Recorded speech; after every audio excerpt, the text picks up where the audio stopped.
जिस तरह से किसी सरोवर में कमल के बहुत सारे फूल खिले हों, सुंदर फूल खिले हों और उसे हम दूर से देखें तो वो सरोवर कमल के फूलों से भरा हुआ दिखाई देता है। ठीक उसी तरह से अगर हम भरत खंड के पुराने तस्वीर को देखें, छवि को देखें और वहाँ हमारे जो भरत खंड में जो सिद्ध पीठ हैं, मंदिर हैं, उन मंदिरों को उभार दिया जाए तो वो भी कमल की फूल के भांति जगह जगह मंदिर ही मंदिर दिखेंगे। और इन मंदिरों के देश में, प्रदेश में और ऐसे गोरखपुर में हम आपको ले चल रहे हैं आज बुढ़िया माई के मंदिर का दर्शन कराने, जो गोरखपुर से 12 किलोमीटर दूरी पर है। यह मंदिर गोरखपुर से कसया रोड पर स्थित है और जब गोरखपुर से आप 12 किलोमीटर आगे बढ़ेंगे तो बाएं तरफ एक रास्ता कटा है जो पहले पगडंडी हुआ करता था। बरसात के दिनों में वहाँ जाना बहुत कठिन होता था। वो रास्ता अब उत्तर प्रदेश की भारतीय जनता पार्टी की सरकार ने बनवा दिया है। काफ़ी सुगम रास्ता हो गया है, 2 पहिया 4 पहिया वाहन अब आसानी से वहाँ जा सकते हैं। और हम आपको ले चलते हैं, आपको दर्शन कराते हैं बुढ़िया माई का। मैं हूँ विमलेश शुक्ल और आप देख रहे हैं प्रखर आस्था। तो चलिए ले चलते हैं आपको मंदिर की ओर। बाद बमुश्किल 1 किलोमीटर या उससे भी कम दूरी है। घने जंगलों के बीच में दर्शन करके आते हुए बहुत सारे लोग आपको रास्ते में दिखाई दे जाएंगे। बहुत ही मनोरम स्थल है ये। बहुत पहले यहाँ थारुओं का राज्य था और जिस मंदिर पर हम चल रहे हैं बुढ़िया माई के मंदिर में, ये मंदिर करीब करीब 600 साल पुराना है। आप यहाँ देख सकते हैं बहुत सारे बंदर भी। यहाँ यात्री जब आते हैं तो उन्हें केला, मूंगफली, चना ये सब देते रहते हैं। तो इन बंदरों का भी जीवन बुढ़िया माई की कृपा से आनंद पूर्वक कट रहा है। हालांकि मुख्य मार्ग पर आने वाले लोग भी बंदरों को चना गुड़ खिलाते हैं, मूंगफली खिलाते हैं, ब्रेड खिलाते हैं, लेकिन उसके बावजूद इस मंदिर के मार्ग पर जो बंदर हैं ये पूर्ण रूप से मंदिर आने वाले लोगों के भरोसे हैं। वैसे तो यहाँ नवरात्र के दिनों में भारी भीड़ होती है, मेला लगा रहता है, लेकिन नवरात्र के अलावा भी कोई भी दिन ऐसा नहीं होता है कि जिस दिन हजारों यात्री, हजारों दर्शनार्थी माँ के दर्शन के लिए यहाँ न पहुँचे। लोग आते हैं, अपनी अर्जियां लगाते हैं, मन्नतें पूरी होती हैं, पुनः दर्शन करने आते हैं और लोगों को भी बताते हैं। इस तरह से धीरे धीरे ये संख्या बढ़ती गई। 600 साल बाद आज यहाँ जो विकास हुआ है वो देखने लायक है।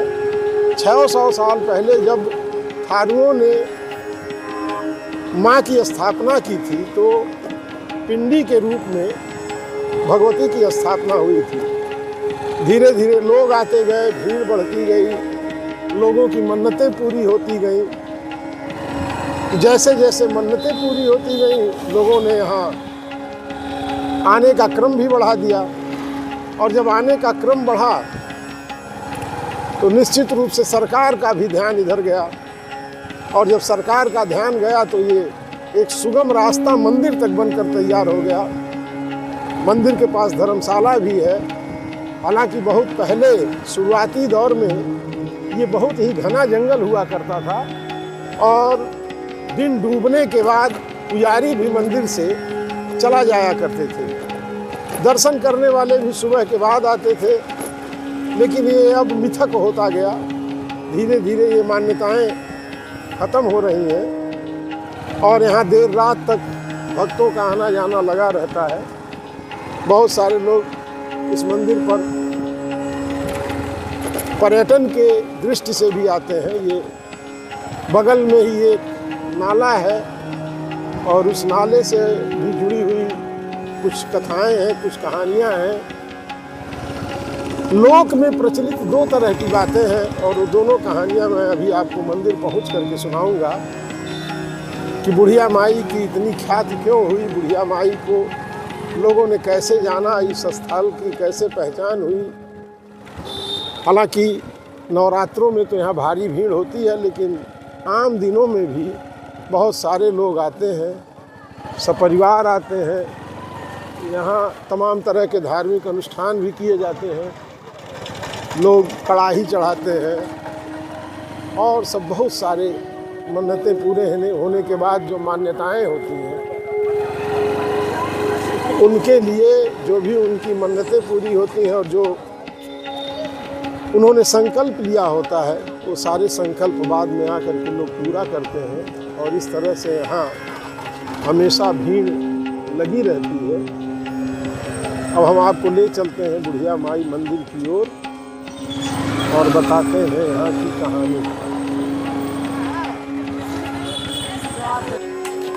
तुर्रा नाले के किनारे ये बुढ़िया माई का जो मंदिर है, इसका ये प्रवेश द्वार है और प्रवेश द्वार से हम आगे चलते हैं। यहाँ चप्पल निकाल देते हैं और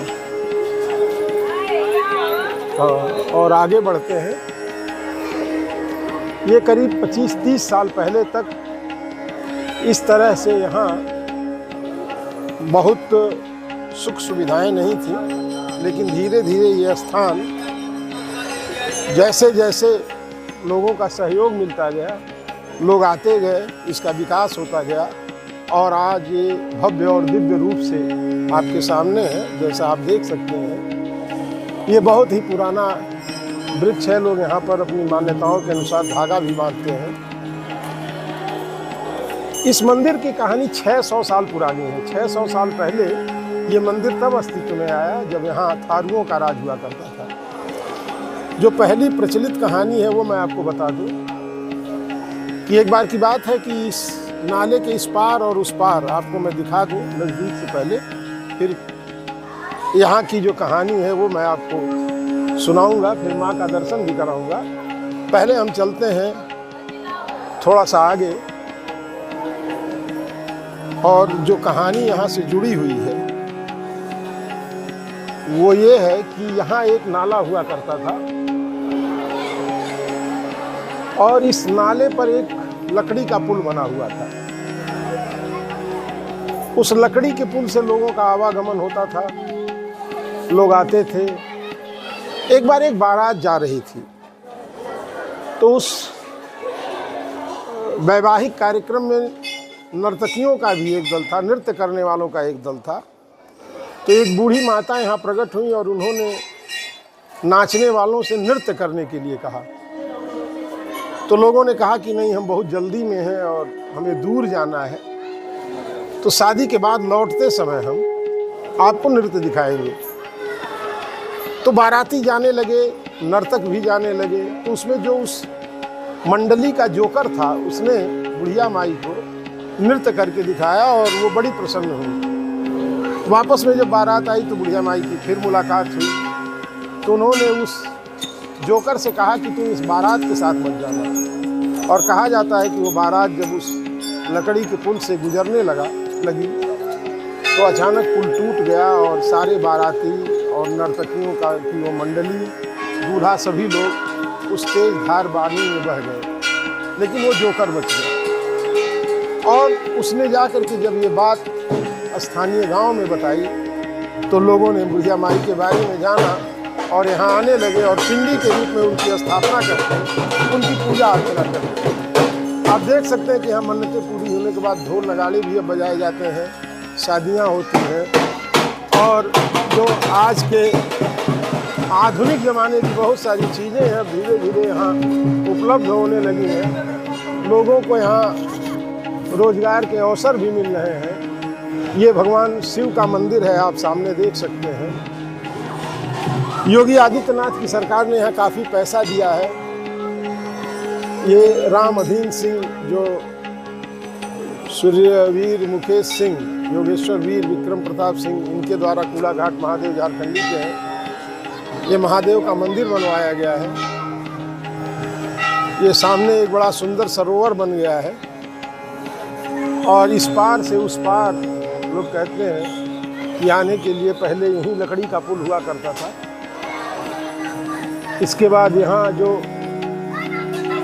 स्वर्गीय जोखू सोखा, इनसे भी जुड़ी हुई एक कहानी है ये भी माँ के बड़े भक्त हुआ करते थे। एक कहानी में जोखू सोखा का भी जिक्र आता है। इनकी कहानी मैं भी आपको सुनाऊंगा।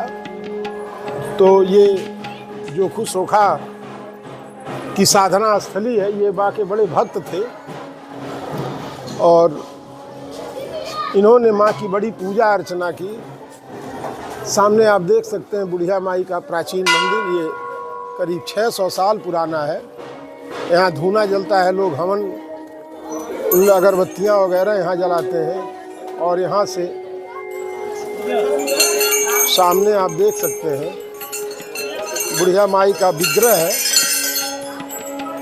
माँ जब यहाँ प्रकट हुई थी तो हाथ में लाठी, सफ़ेद साड़ी और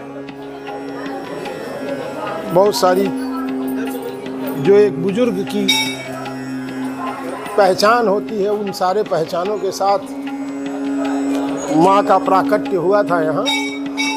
और उसके बाद धीरे धीरे ये जगह बदलती गई और आज दिव्य और भव्य स्वरूप में यहाँ मौजूद है। माँ सबके मनोरथ पूर्ण करती हैं। कहा जाता है कि यहाँ जो मन्नतें मांगी जाती हैं वो माँ पूरी करती हैं। समय थोड़ा बहुत लग सकता है, लेकिन आपकी सारी मनोकामनाएं यहाँ आने के बाद पूर्ण होती हैं, ऐसा कहा जाता है। और इस मंदिर की यहाँ परिक्रमा करने के बाद पुनः चलते हैं। माँ की परिक्रमा इस रास्ते पूरी होती है।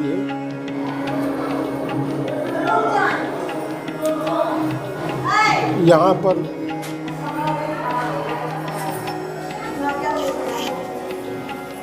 बाहर निकलने के बाद, मंदिर के बाहर आप देख लीजिए, लोग अपनी मन्नतों के अनुसार सब कुछ यहाँ पर चुन्नी बांधने की भी एक पुरानी परंपरा है। जब कोई कामना लेकर के लोग आते हैं तो उस कामना को कहते हुए यहाँ पर चुनरी चढ़ाते हैं और बांध देते हैं। और जब मनोकामना पूर्ण होती है तो इस चुनरी में से किसी भी एक चुनरी की गांठ खोले जाने की लोक परंपरा रही है। मंदिर का काफ़ी विकास हो गया है, काफ़ी सुंदर और भव्य दिव्य मंदिर बन गया है। यहाँ खड़ाऊ चढ़ाया गया है। ये भी एक छोटा सा मंदिर है और आप देख सकते हैं कि अब यहाँ धीरे धीरे सब कुछ सजने पर। ये हवन कुंड है। यहाँ पर जब कोई अनुष्ठान होता है तो यहाँ पर आहुतियाँ दी जाती हैं। और इस तरह बहुत सारे हस्त निर्मित चीज़ें बिक रही हैं। इधर अच्छी खासी बाज़ार भी है। इन बाज़ारों में लोग अपने पसंद की चीज़ें खरीदते हैं। और ये आप सीजन यहाँ है, जब यहाँ सही मौसम आता है तो बहुत ज़्यादा दुकानें लग जाती हैं, भीड़ होती है। यहाँ प्रसाद की सारी सामग्रियाँ बिक रही हैं।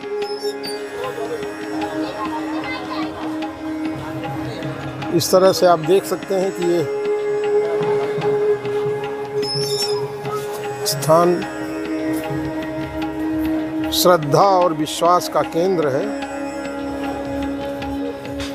और लोग यहाँ आते हैं।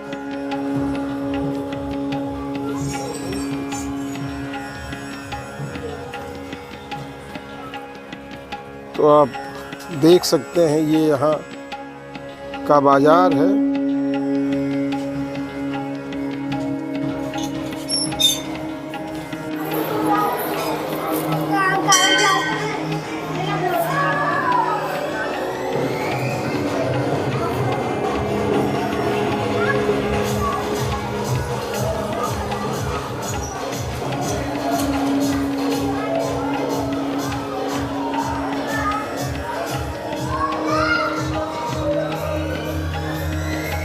अब चलते चलते हम आपको जोखू सोखा की कहानी सुना देते हैं।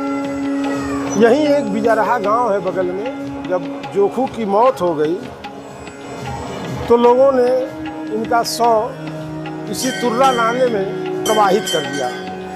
तुर्रा नाले में जब शव प्रवाहित होते हुए यहाँ माँ के स्थान पर पहुँचा तो जो यहाँ माँ की पिंडी थी यहीं आकर के रुक गया। और उसके बाद माँ की कृपा से इनके प्राण वापस लौट आए और फिर जोखू सोखा घर वापस नहीं गए और माँ की ही सेवा में यहीं लगे रहे। यहीं पूजा पाठ करना, उनकी सेवा करना, ये उनका नित्य का कर्म हो गया। और लंबे समय तक बुढ़िया माई की सेवा जोखू सोखा करते रहे। तो ये कहानी इनसे भी जुड़ी हुई है और ये जोखू सोखा यहाँ पर माँ के सामने आज भी विराजमान है। और इनके माध्यम से माँ भी भक्तों की सारी मुरादें पूरी करती हैं। जोखू सोखा के पास भी लोग अर्जी लगाते हैं और ये माँ तक पहुँचाते हैं और लोगों की मनोकामनाएं पूर्ण होती हैं। देव दर्शन की इस कड़ी में आज बस इतना ही। फिर किसी और देव दर्शन और सच्ची कहानियों के साथ हमारी आपकी मुलाकात होगी। तब तक के लिए हमें अनुमति दें। नमस्कार।